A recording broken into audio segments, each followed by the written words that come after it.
오늘 우리가 함께 나누는 히브리서 2장 17절에서 18절 말씀을 근거로 시험 받는 자들을 도우시는 분이라는 제목으로 함께 나누기를 소망합니다. 강원도 인제에 가면요, 우리나라에서 가장 큰 군부대 훈련장이 있습니다. 근데 이 훈련장은 일반적인 군부대 훈련장처럼 뭐 대포를 쏘거나 총을 쏘거나 아니면 탱크가 훈련하는 그런 훈련장이 아닙니다. 이 훈련장에는요, 북한 군복을 입고 생활하고 북한군처럼 살아가는 군병력이 있습니다. 이들은요, 북한군이 아니라 대한민국 국군이고 대한민국 국군의 장병들인데 평상시에도 북한 인민군복을 입고 그렇게 살아간다고 합니다. 이들의 임무는 무엇이냐면요, 북한군의 전술을 그대로 훈련해서 그리고 그 훈련을 체험해서 우리 국군을 상대로 실전 훈련하는 일이 이 부대의 임무입니다.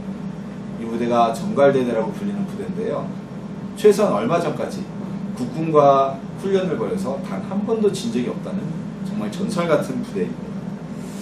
저도 이 훈련장에 한번 갔었는데요, 체험하러. 정말 실제로 전쟁하는 것처럼 산을 타고 총을 쏘고 이렇게 훈련 체험을 했었어요. 네, 한국군에서 왜 굳이 북한군처럼 북한 군복을 입어가면서, 이 부대 장병들은 항상 인터뷰에 나올 때도 인민군복장을 입고 나오거든요. 왜 그렇게 할까요? 그럴 이유가 무엇일까요? 왜냐하면 북한군의 전술을 체험해본 군대가 실제 전쟁이 났을 때 북한군과 전투를 벌여서 이길 수 있는 가능성이 높기 때문입니다. 그래서 이 부대 병사들은 열심히 북한군의 전술을 훈련을 해서 정말 최적의 북한 군대처럼 임무를 수행해서 자신들과 상대하는 국군들에게 북한군은 이런 군대다라는 걸 알게 하는 임무를 가지고 있습니다. 자, 외국에 한 번도 가보지 않으신 분들, 또는 저도 뭐 외국에 갔다 온 지 얼마 안 됐지만 비행기를 한 번도 타보지 않으신 분들은 고속버스 터미널에서 우리가 고속버스를 타듯이 비행기 티켓에 적혀있는 시간까지만 공항에 가면 된다고 생각할 수도 있습니다.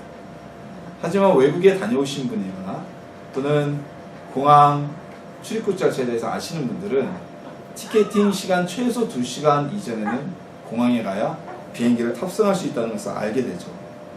만약에 이런 경험이 없는 사람한테 내 비행기가 12시야. 몇 시까지 가야 되지? 라고 물어봤을 때 경험이 없는 분은 12시까지 가면 되겠지, 아니면 넉넉 잡고 30분만 일찍 가라고 얘기할지 모릅니다. 경험이 없기 때문에 도움을 줄 수가 없는 것이죠. 자, 우리는 이 세상을 살아가기 때문에 늘 사단의 유혹들 그리고 시험에 노출될 수밖에 없습니다. 우리가 살아가는 이 세상은 천국이 아니기 때문에 기쁨만이 넘칠 수는 없어요. 자, 그때 예수님이 우리를 도우시는데요, 우리 예수님이 우리를 어떻게 해서 도우시게 되는 걸까? 그분이 우리의 아픔을 어떻게 알고 우리의 시험을 어떻게 하실까? 오늘은 우리를 도우시는, 시험 때 우리를 도우시는 예수님에 대해 알아가는 시간 되기를 소망합니다. 자, 우리가 예수님을 알게 된 것은 어떤 계기를 통해서일까요? 구약 성경에 보면 수없이 예언자들을 통해서 메시아가 오실 것이라는 것을, 세상을 구원할 메시아가 도래할 거라는 것을 예언을 하고 있습니다. 하지만 결국 우리가 예수님을 알게 된 것은 예언자들의 예언을 통해서가 아닌 예수님이 베들레헴에 태어나시는 순간부터 우리는 예수님을 알게 된 것입니다. 성경에서 메시아에 대해서 예언하고 또한 하나님에 대해서 복수형 단어를 써서 하나님이 단일한 분이 아니라 삼위일체 하나님인 것을 꾸준히 어필하고 있었지만, 그렇지만 구체적으로 하나님의 아들인 예수님에 대해서 명확하게 알려준 것은 없었어요. 근데 우리가 예수님을 알게 된 것은 예수님이 마리아에게 잉태되고 그리고 수태고지를 통해 하나님의 아들이 태어나시게 될 것, 그리고 이 땅을 구원할 메시아가 오게 될 것이라는 사실을 예수님의 탄생을 통해서 우리가 알게 된 겁니다. 예수님이 이 땅에 태어나신 사건을 우리는 성육신 사건이라고 합니다. 자, 하나님께서 사람처럼 육체를 입었다. 그래서 거룩한 육체다. 그래서 성육신이라고 하는데, 분명하게 얘기하는 것은 그냥 사람의 몸을 입으신 거예요, 하나님이. 이거 성육신 사건이라고 합니다. 근데 이 성육신 사건은 우리에게 있어서 굉장히 의미가 있고 중요한 사건입니다. 자, 왜냐하면요, 하나님이시며 하나님의 아들인 예수님이, 신이 우리와 같은 인간의 모습을 입고 태어나셨기 때문에 이 세상을 살아가면서 우리처럼 배고팠고 우리처럼 슬펐고 우리처럼 아팠고 우리처럼 멸시와 고통을 똑같이 당하셨기 때문입니다. 우리가 삶을 살아가면서 가지고 있는 문제들, 우리가 삶 속에 오는 시험들을 그대로 똑같이 조금의 차이도 없이 당하셨다는 의미를 갖고 있기 때문이에요. 만약에 예수님이 이 땅에 오긴 오셨는데 영으로만 오셨다, 즉 신의 모습으로만 이 땅에 오셨다고 하면 아마 예수님의 구원사역은 전혀 효력을 발휘하지 못했을 것입니다. 왜냐하면 부활하신 예수님은 고통을 몰랐잖아요. 영으로 오신 하나님이 우리의 육체를 입은 우리의 고통을 아실 수가 있었을까?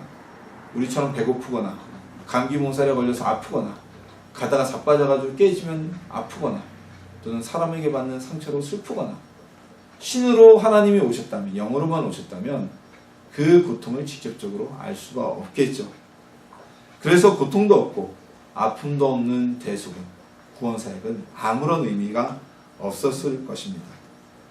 그래서 과거 기독교사를 보면 기독교에서 이단을 정죄하는 아주 절대적인 기도 중 몇 가지가 있는데 그 중에 하나가 바로 예수님께서 완전한 하나님이시며 완전한 사람인 것을 인정하느냐의 문제입니다. 만약 예수님을 하나님의 아들이 아니다, 예수님은 하나님이 아니시다 라고 인정한다면, 그렇게 얘기한다면 그들은 모두 다 이단으로 정죄를 받을 수밖에 없고요. 하나님의 아들이신 예수님을 부인하니까. 또 반대로 예수님은 하나님이시고 하나님의 아들이시기 때문에 그분이 이 세상에 오셨지만 우리와 같은 사람의 몸을 입으신 것은 아니다 라고 주장했던 이들 모두 다 이단으로 정죄를 받았습니다. 앞서 말씀드렸다시피 예수님이 영으로만 이 땅에 오셨다면 우리의 삶을 전혀 모르시기 때문에 한마디로 옵저버죠. 구경하고 보고 관찰하고. 제가 한 10몇 년 전에 들은 이야기입니다. 스위스, 모든 사람들이 가고 싶어하는 나라죠. 저도 스위스의 그 알프스 밑에 있는 그 푸르른 초장을 한번 구경하고 싶어요. 외국인 관광객이 가서 스위스를 보고 이 나라 정말 살기 좋은 나라다, 당신들은 이 나라에 정말 천국 같은 나라에 사니까 좋겠습니다 라고 얘기하면 뭐 10몇 년 전만 하더라도 스위스의 국민소득이 우리보다 월등하게 높았고요. 그런 스위스 사람들이 그런 얘기를 한다고 합니다. 당신은 잠시 왔다 가든 구경꾼이니까 그런 소리를 하죠. 이 안에서 살고 있는 우리는 이 나라의 불평과 어려움과 고통을 알고 있습니다 라고 얘기했다고 합니다. 지금 만약에 예수님이 육신을 입지 않고 이 땅에 오셨다면 그냥 옵저버, 잠깐 지나가는 관광객처럼 이 나라의 고통과 우리의 삶의 아픔을 모르고 그냥 지나가셨을 것입니다. 근데 예수님은 우리와 똑같은 몸을 입고 계셨고요, 똑같은 몸을 가지셨고요, 그래서 똑같이 배고프시고 똑같이 아프셨던 참된 사람이셨던 것입니다. 자, 예수님이 사람으로 나셨다는 것은 우리처럼 정말 배고프고 아프고 피곤하고 그 모든 느낌을 똑같이 육감을 느끼셨다는 거예요. 자, 더군다나 예수님은요, 당시 사회적으로 하층민에 속했던 목수의 집안의 아들로 태어나셨습니다. 자, 목수의 아들이었으니 예수님도 목수의 일을 하셨을 것은 거의 가능성이 굉장히 높아요. 자, 하층민은 과거 신분사회에서 하층민은 상층민들에게 멸시와 천대를 받았습니다. 또한 목수의 일을 하는 예수님은 부자가 아닌 가난한 집안에서 살았을 가능성이 높고요. 그러니 오늘날 우리처럼 이 밥에 고깃국을 먹는 일은 상상도 못했을지 모릅니다. 가난하게 끼니만 간신히 먹고 사셨겠죠.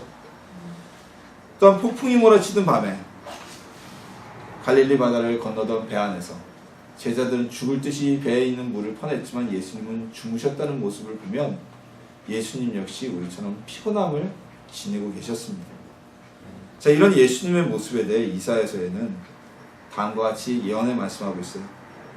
그는 멸시를 받아 사람들에게 버림을 받으며 간고를 많이 겪었으며 질거려하는 자라. 마치 사람들이 그에게서 얼굴을 가리는 것 같이 멸시를 당하였고 우리도 그를 귀히 여기지 아니하였노라. 예수님은 왕의 자리로 오셨지만 정말 이 땅에서 영광을 받으신 것이 아니라 모든 사람들에게 고통을 당하고 멸시를 받고 그리고 많은 간고를 겪으신, 고난을 겪으신 분이라고 말씀하고 있습니다. 더군다나 예수님은 공생의 사역을 시작하기 직전 40일 동안 금식하신 이후에 우리 사람이 가지고 있는 아주 근원적인 시험에 대해서 시험을 당하셨어요. 욕망에 대해서 시험을 당하셨어요. 무엇일까요? 금식이 끝나자마자 사단이 나타나 돌로 떡을 만들어 먹어요. 예수님은 능히 하실 수 있는 분이시지만 그러지 않았습니다. 이 사단은 인간의 식욕, 40일 동안 배를, 예수님이니까 배 안 고팠을까요? 잘못된 생각이에요. 똑같이 고프셨어요. 배고픔에 있어서 인간의 욕망은 가장 근본적인 욕망 중에 하나입니다.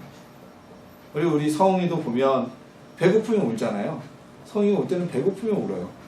배고파서 안 우는 애들 없어요. 아주 근본적인 욕망인데 이 식욕, 그리고 다음으로 이어지는 과시욕, 그리고 마지막으로 소유욕에까지 인간이 가지고 있는 기본적인 욕망에 대한 모든 시험을 이겨내셨습니다.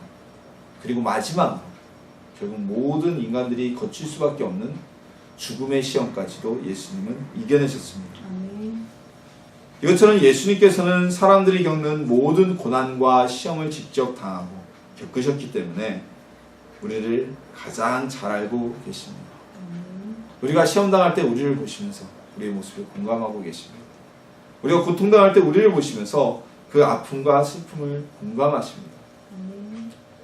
요즘에 사회적인 문제가 참 많죠. 분노조절장애, 소시오패스, 이런 장애를 가지고 있는 사람들 대부분, 그리고 정상적으로 살아가는 것처럼 보이는 이들 중에서도 가장 큰 질병 중에 하나는, 오늘날 사회가 이렇게 각박해진 이유 중에 하나는 타인의 아픔에 대해서 공감 능력이 떨어지는 사람들이 참 많습니다. 다른 사람의 아픔을 보면, 우리 사대성어로 인지상정이라고 그러죠. 사람으로서 누군가의 아픔을 보면 같이 슬퍼하고 누군가 아픔을 보면 같이 아파해야 되는 것이 본성인데 그 능력이 많이 배제되어 있어요. 누군가 아파도 슬퍼도 전혀 그거에 대해 공감이 없어요. 너 아픈 거지? 알았어. 네 아픔이 나랑 무슨 상관이야? 아프겠구나. 누군가 죽어가는 모습을 보고도 전혀 공감하지 못해요. 그래, 네가 못나서 죽는 거지. 이런 문제가 학교에 어린아이들한테 내려오면 왕따로 번지게 되죠. 누군가 여러 아이들에게 불의에 의해서 고통을 당하는 것을 보면 공감이 되고 나서줘야 되는데 아니에요. 오히려 같이 그 아이를 고통을 주면서 고통받는 아이를 보면서 즐거워하고 행복해합니다. 오늘날 사회도 마찬가지입니다. 정치 집단도 마찬가지입니다. 결국은 왜 서로 싸울까요? 왜 보복하지 못해서 안달일까요? 나와 다른 의견을 가진 사람들을 짓밟으려고 할까요? 진보와 보수, 좌우, 색깔 논쟁 다 한 가지입니다.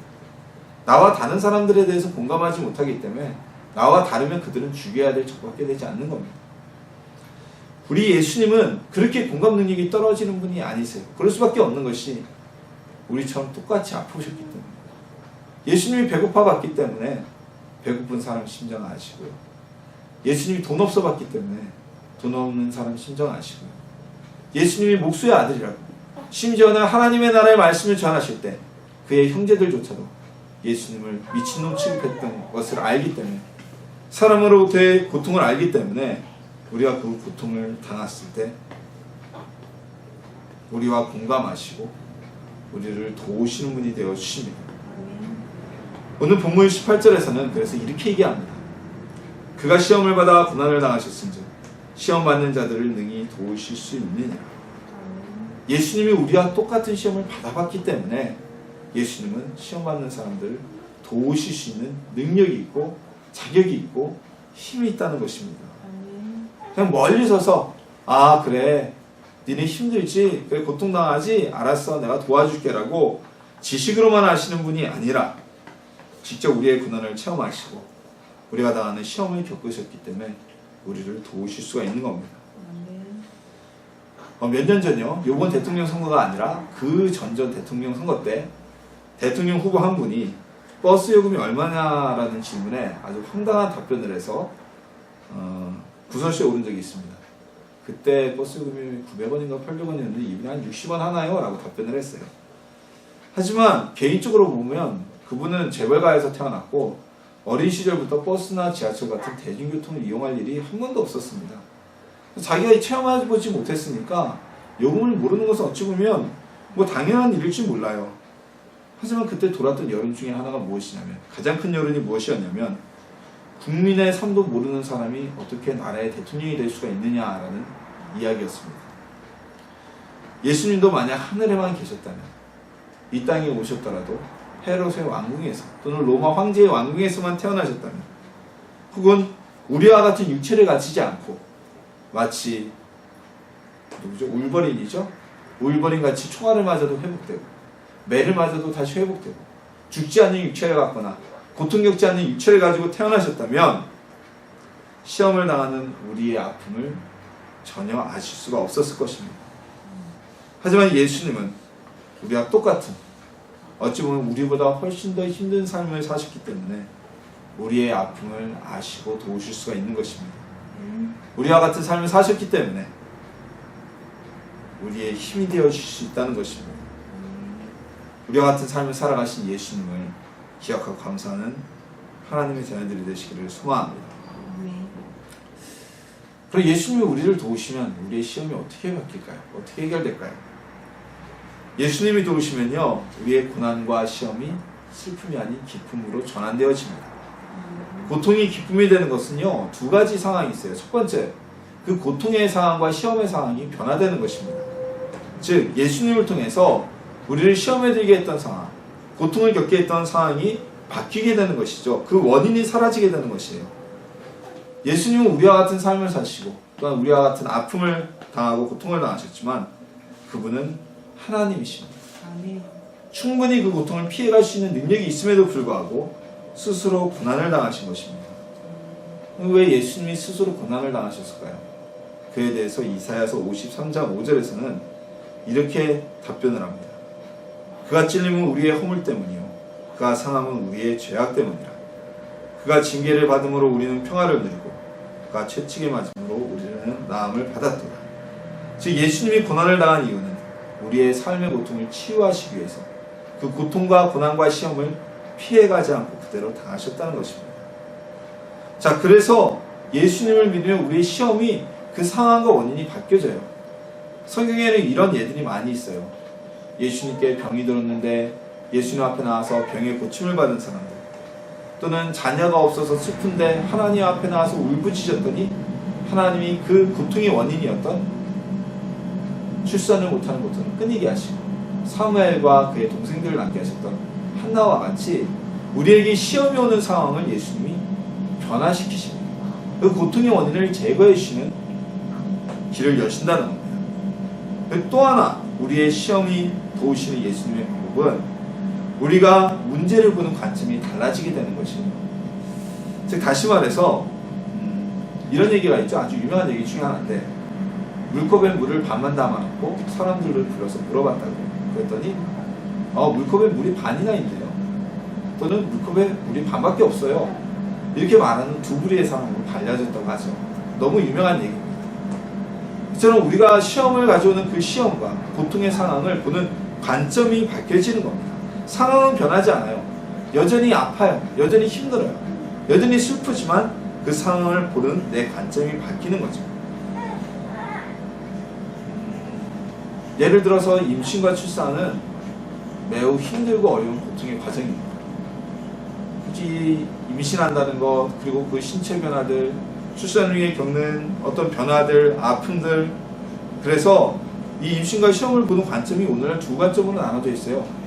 임신과 출산에 대해서 경력 단절, 그리고 인생을 망치고 여성으로서의 아름다운 몸이 변화되는 그 슬픈 과정이라고 생각한다면 임신하고 출산하는 것을 피할 수밖에 없습니다. 근데 그럼에도 불구하고 그 모든 고통이 있음에도 불구하고 내가 출산을 해서 새 생명을 키운다는 것, 하나의 생명을 양육한다는 것, 그 양육을 통한 기쁨에 대해서 기대한다면 임신과 출산은 고통이지만 더 이상 고통이 아닌 행복과 즐거움이 될 것입니다. 성경에도 이런 예들이 많이 있죠. 대표적인 예로 사도 바울이에요. 사도 바울은 예수님을 믿고 인간적인 눈으로 보면 인생 망친 사람입니다. 많은 사람에게 존경을 받았지만 그가 가지고 있던 사회적 명성, 지위, 정치적 힘, 돈 다 잃어버렸어요. 자신이 고백했듯이 죽을 만큼 매려맞은 게 수차례, 돌에 맞아 죽을 뻔한 적도 있었고 바다에서 표류한 적도 있었고 밥 못 먹기는 아주 정말 밥 굶기를 밥 먹듯이 했던 그런 사람입니다. 하지만 사도 바울은 자신의 환경을 고통과 슬픔으로 바라보지 않았습니다. 그 모든 시험을 하나님께 내가 열심히 기쁨으로 바라보았습니다. 또한 시편 119편의 기자는 이렇게 고백합니다. 고난당하는 것이 내게 유익이라. 이로 말미암아 내가 주의 일들을 윤례들을 배우게 되었나이다. 사도 바울이나 시편 119편 기자의 상황에서 그들의 삶의 변화는 전혀 없었던 것으로 여겨집니다. 병이 나았거나 없던 돈이 생기거나 또는 그들을 슬프게 했던 일들이 문제의 근원이 해결되지는 않았어요. 하지만 그들은 관점이 변화되었습니다.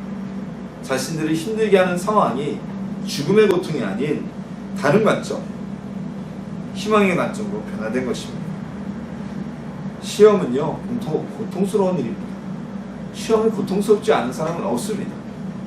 하지만 예수님은요, 그 시험에 기쁨의 기름으로 시험의 슬픔을, 그리고 우리에게 근심 대신 찬송의 옷을 주시는 분이십니다. 시험의 근원적인 문제를 해결하거나 또는 우리의 시험을 보는 관점을 변화시켜서 고통을 멈추게 해주시는, 시험 받을 때 도우시는 예수님이신 것입니다. 바로 예수님이 우리가 겪는 고통을 당해보셨기 때문입니다. 많은 사람들이 시험을 들었을 때 하는 첫 번째 방법, 가장 큰 방법 중에 하나는 버티는 것입니다. 이를 악물고 버팁니다. 시체말로 그런 얘기를 하죠. 악으로 깡으로 버팁니다. 근데 버티기만 하는 것은요, 많은 아픔과 상처를 남깁니다. 그 시험을 끝났다고 하더라도 흔히 트라우마라고 하죠. 잊을 수 없는 평생의 상처를 우리의 마음에 남겨버리고 맙니다. 또한 우리가 악으로 깡으로 버텨서 이길 수 없는 시험도 있습니다. 이때 우리는 예수님을 찾아야만 합니다. 우리와 똑같은 시험, 우리보다 더한 시험을 당하셨던 예수님이 우리를 도우실 것입니다. 그리고 시험은 더 이상 우리를 괴롭히는 고통만이 아닌 우리를 새롭게 하는 연단이 되어질 것입니다. 그 연단이 이겨나갈 때 정금과 같이 나오는 복을 누리게 될 것입니다. 우리를 시험에서 도우시는 예수님을 통해 시험에서 승리하는 하나님의 자녀들이 되시기를 예수님의 이름으로 축원합니다.